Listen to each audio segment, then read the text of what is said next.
Salut les amis et bienvenue dans la bibliothèque de l'étrange. On se retrouve aujourd'hui pour un nouveau book haul. Oui, je sais, c'est le énième book haul de cette chaîne et je pense qu'on va pas s'arrêter un si bon chemin parce que les boîtes à livres à côté de chez moi sont des sources inépuisables des trésors et aussi parce que j'ai fait quelques achats à neuf et en occasion. Il y a un peu de tout, il y a de la SF, du thriller, mais notamment, le gros, c'est de l'horreur. Sans plus attendre, on va rentrer dans le vif du sujet parce que j'ai quelques titres à vous montrer. Je pense que j'ai 16, si je me trompe pas. Le premier titre que j'ai trouvé dans la boîte à livres, parce qu'on va commencer par la boîte à livres, les achats neufs, et ensuite les achats chez Emmaüs en occasion. Voilà. Du coup, celui-là, je l'ai trouvé dans la boîte à livres, s'appelle Les Feux de l'Éden de Dan Simmons. Quand j'étais devant la boîte à livres, j'ai lu le synopsis et il m'a donné tout de suite envie de connaître le récit. On est ici à Hawaï. Depuis des siècles et des siècles, les sorciers qui vivent sur cette île invoquent des divinités souterraines afin de chasser les hommes blancs qui essayent de s'accaparer le territoire. De nos jours, il y a un riche investisseur japonais qui essaye de racheter certains complexes sur cette île d'Hawaï, sauf que ces plans sont contrecarrés par des entités mystérieuses. Son prochain terrain de golf, il est recouvert de cadavres. On en trouve tous les jours des membres, des êtres démembrés par une entité un peu canine. Il y a une entité canine qui vient hanter ce complexe touristique et le gars, il sait pas trop quoi faire. Dans ce contexte, il y a une ethnologue, Eleonore, qui retrouve un mystérieux journal et qui va essayer d'aider ce japonais. Elle se rend compte que ces terres ont été le théâtre des massacres entre les forces du bien et du mal. Il y a la déesse Pélée qui avait été invoquée par le passé afin de chasser ces entités démoniaques, ces entités des souterrains. Mais on sait pas trop ce qui s'est passé, on sait pas trop si ces entités vont revenir à la vie. Il me donne trop envie, c'est du Dan Simmons. Je pense que ça va être très cool, notamment s'il y aura une petite touche horrifique comme dans Nuit d'été. Je pense que je vais adorer. Ensuite, au même moment, j'ai trouvé Casper. Casper, c'était un de mes films préférés quand j'étais enfant. J'adorais ces histoires des fantômes, surtout que c'était un fantôme gentil. Et du coup, quand je l'ai vu, je me suis dit « Ah, cool, je savais pas qu'il avait été adapté. » En fait, c'est une novélisation du film, de l'adaptation ciné. Du coup, on retrouve les mêmes dialogues, les mêmes personnages que dans le film parce que c'est vraiment la copie conforme du film. J'avais l'impression d'avoir regardé le film en même temps. Ce qui est chouette, c'est qu'on a des petites photos en plein milieu qui illustrent un peu le propos et qu'on voit en plus les images des films, c'est vraiment top. Et à la fin de chaque chapitre, on a une petite illustration de Casper ou de ses oncles qui font pas mal de bêtises. Voilà, c'est chouette, c'est pour l'enfant en vous, c'est un truc vraiment horrifique, c'est plutôt fantastique et je vous le recommande. Quand j'ai fait le tour des boîtes à livres dans mon quartier, je suis tombée sur un petit chair des poules, Alerte aux chiens. Je suis même en train de le lire, il me reste 20 pages. Et c'est chouette, vraiment c'est chouette, j'aime bien cette ambiance. Dans cette histoire, on suit Larry, c'est un petit garçon tout blond, tout mignon. Il a pas mal d'amis. À un moment donné, lors d'une de leurs escapades entre potes, il retrouve un flacon qui s'appelle Bronze Plus. Il s'enduit sur le visage, mais malheur, son corps va être enveloppé des poils noirs et le petit garçon, il saura pas quoi faire. Du coup, des aventures un peu folles vont s'enchaîner. J'ai hâte de connaître le dénouement de cette histoire et je vous en dirai plus après l'avoir fini dans un prochain update lecture.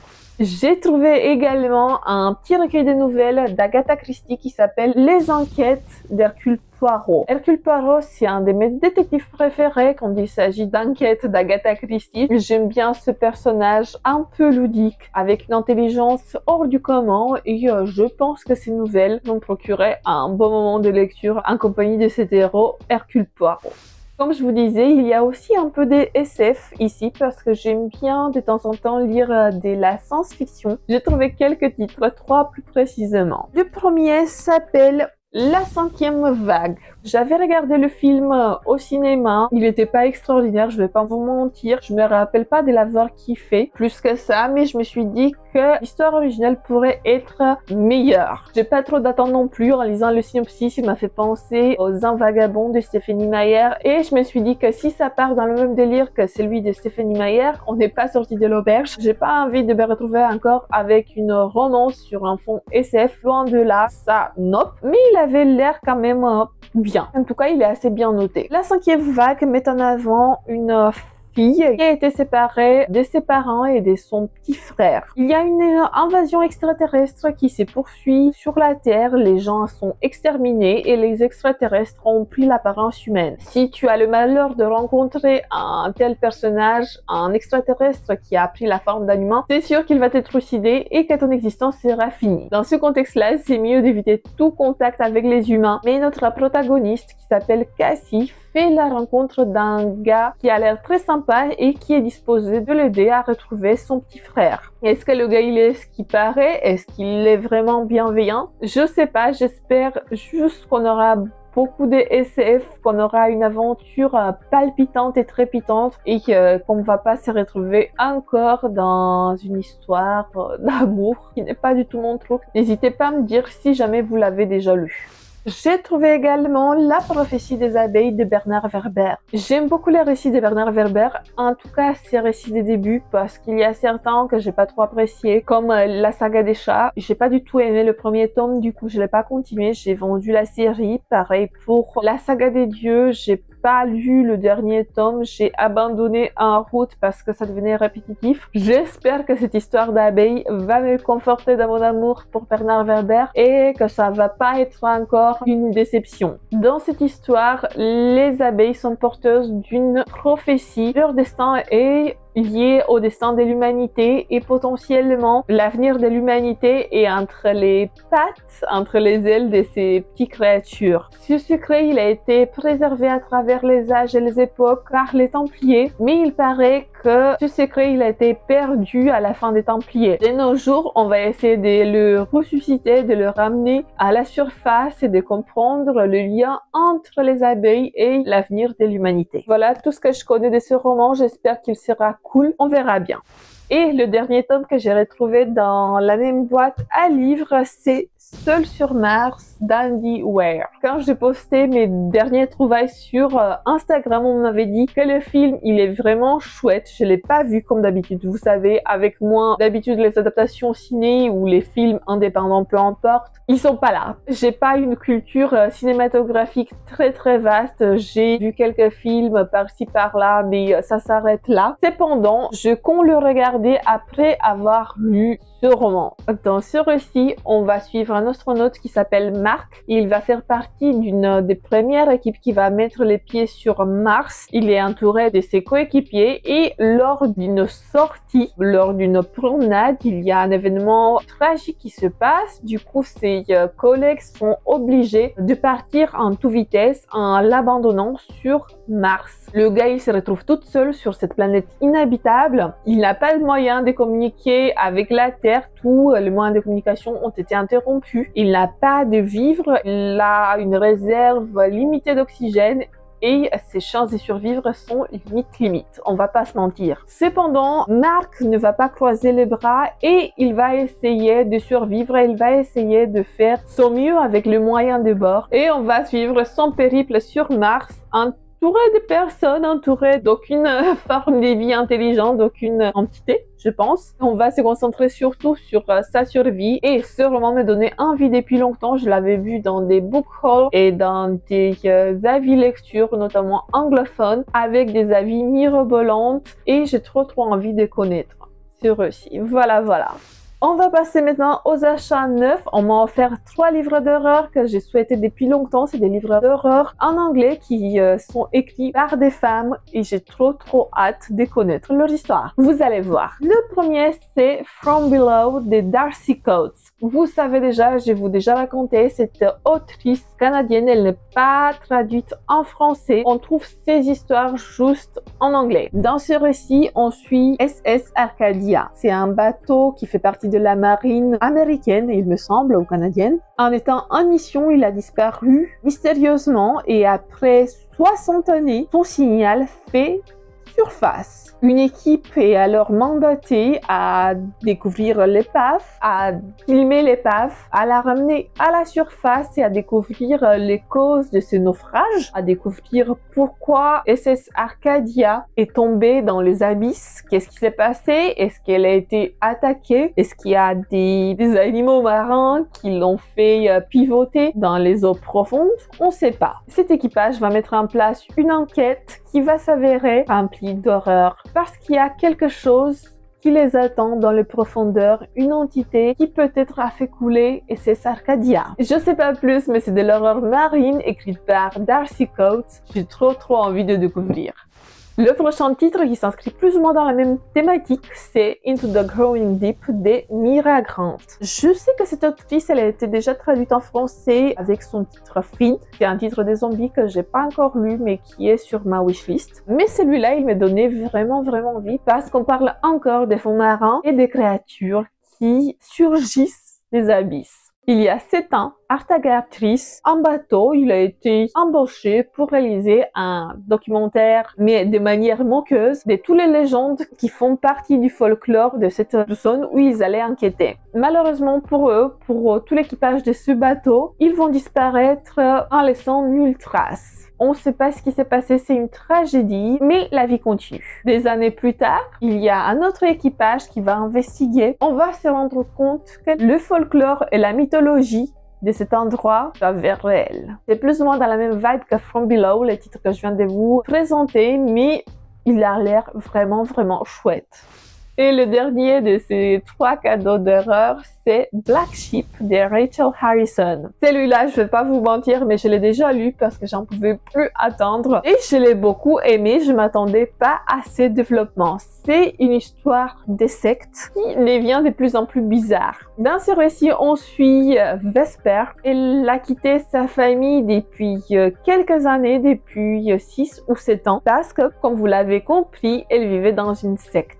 Et pas n'importe laquelle. 6 ou 7 années après, Vesper reçoit une invitation pour le mariage de sa cousine. Elle se décide alors de retourner dans sa famille, de célébrer avec sa cousine cet heureux événement. Sauf que les choses vont devenir de plus en plus bizarres. On a ici un personnage tourmenté, un personnage qui ne trouve pas sa place dans le monde extérieur ni au sein de sa famille. C'est un personnage complexe et qui ne plaira pas à tout le monde. Ce roman, je suis sûre qu'il ne plaira pas à tout le monde parce qu'on met plutôt le curseur sur le développement du personnage, mais le curseur sur l'horreur familiale, contextuelle, dans lesquelles elle va grandir, plutôt que sur les scènes un peu plus trash, même s'il y a vers la fin du roman, vraiment, il y a quelques scènes pépites. Super Total, c'est un cozy horror. Si vous aimez bien ce type de récit, n'hésitez pas.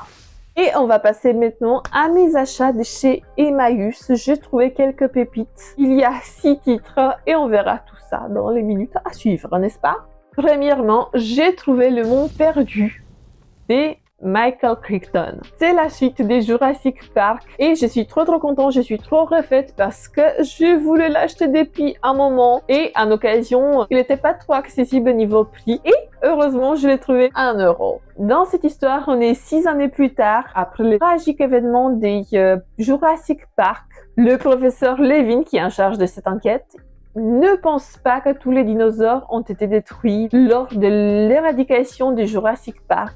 Loin de là, parce que malheureusement, il y a certains reptiles qui ont été trouvés sur le continent et il s'est dit non, je pense qu'il y a encore quelques traces des dinosaures parce que bien évidemment, InGen, cette entreprise génétique, n'a pas pu faire un seul essai. Et il s'avère qu'il a raison. Il existe un site B où les dinosaures ont été créés. Accompagnés d'un autre personnage qui a survécu dans l'ancien tome, vont s'aventurer dans cet environnement périlleux, dangereux et vont redécouvrir les dinosaures. Dans la collection Pocket Terror, j'ai trouvé Méchant garçon de Jack Vance. Dans cette histoire, on suit un gars pas trop fréquentable. En fait, il a essayé d'abuser d'une jeune femme, mais ça ne s'est pas passé comme prévu. Apparemment, il l'a tué et maintenant, il est recherché par la police. Sa mère, comme c'est une mère aimante, elle pense que c'est un malentendu et du coup l'aide à se cacher dans le réduit de leur maison. Entre les murs de leur maison, je ne sais pas exactement. Le temps passe, lui il reste toujours à l'intérieur et à un moment donné, sa mère fait un malaise et est transporté à l'hôpital. Le gars, il se retrouve seul dans ce petit réduit et il va devoir survivre. Je pense que c'est ça l'idée de ce roman. Il fait 200 pages environ et je pense que je vais passer un bon moment. Je connais pas du tout l'auteur. Si vous avez des avis là-dessus, n'hésitez pas. Je me suis procuré également Le Sortilège de la Cité Perdue de Preston and Child. J'avais entendu du bien de ces auteurs et comme j'avais trouvé ce titre chez Emmaüs, je me suis dit ok, c'est le moment de tester. Dans cette histoire, on suit Nora. Elle est stagiaire dans un institut d'archéologie. À un moment donné de son existence, elle va devoir aller dans la maison de ses parents, qu'elle retrouve saccagée. Elle comprend pas ce qui s'est passé. On dirait qu'une tornade est passée par là. Et malheureusement pour elle, elle va se retrouver face à face avec une créature un peu bizarre. Elle a peur, bien évidemment. La créature s'enfuit et après cet incident, elle est un peu inquiète. Elle commence à fouiller un peu la maison et elle va tomber sur une lettre qui atteste qu'une cité d'Indiens Anasasis, voilà, je sais pas, je connais pas, peut-être c'est en Amérique latine. Cette cité existe toujours en l'époque moderne et ses parents connaissent la localisation exacte de cet endroit. En sachant cela, elle convainc son patron de financer une expédition afin de retrouver cette cité perdue et peut-être afin de retrouver la créature qui lui a fait face quand elle a trouvé sa maison saccagée. J'en sais pas plus, mais apparemment il y a une petite touche horrifique et je serais très contente de connaître cette histoire. J'ai retrouvé également un autre Michael Crichton, L'homme terminal. Dans cette histoire, on est devant l'horreur médicale. Il y a des tests qui ont été effectués sur des cobayes. On leur a implanté du cerveau mécanique, du cerveau électronique, mais ces humains-là se sont transformés en bêtes sanguinaires assoiffées de sang. Maintenant, au moment présent, le gouvernement essaye d'enrayer ce mal et il a besoin des cobayes. Il y a un informaticien qui se porte volontaire dans le cadre de ce projet afin de se voir implanter un cerveau électronique et afin d'essayer d'enrayer ce mal. Mais, encore une fois, les choses tournent mal. Je n'ai pas besoin de plus. Ça m'a convaincu, c'est de l'horreur médicale, scientifique. J'ai trop envie de connaître cette histoire. Et l'avant-dernier, mais pas de moindre, c'est Dragon Rouge de Thomas Harris. Je suis très contente d'avoir trouvé ce petit titre chez Emmaüs parce qu'il y a quelques temps, j'avais trouvé dans une boîte à livres Les Silences des Agneaux. Et quand j'ai regardé sur Wikipédia, je me suis rendu compte que Les Silences des Agneaux, c'est en fait le deuxième tome de la saga. Il y a 4 tomes et le Dragon Rouge, c'est en fait le premier tome de la saga. Maintenant, je peux la commencer. Je suis trop contente. Je connais pas la plume de Thomas Harris. Dans cette histoire, on va suivre un investigateur qui s'appelle Will Graham. Il suit la trace d'un criminel en série qui laisse sur ses victimes un dragon rouge. Il va essayer de découvrir qui est ce meurtrier qui terrorise l'Amérique et on aura la première apparition d'Hannibal Lecter, il me semble. Je suis très curieuse de connaître cette histoire. Et finalement, la série sur le gâteau, j'ai trouvé un petit Clive Barker qui s'appelle Everville. Malheureusement, c'est le deuxième tome de la saga Les Livres d'Art, il me semble. C'est le tome qui suit Secret Show. Et moi, vous l'avez bien compris, j'ai pas Secret Show. Je suis un peu dégoûtée, mais quand même ravie d'avoir trouvé ce tome chez Emmaüs. Dans cette histoire, on va se retrouver dans un monde à part, dans un monde parallèle où l'horreur et le fantastique se mêlent, où il y a beaucoup de passion, beaucoup de choses un peu immorales.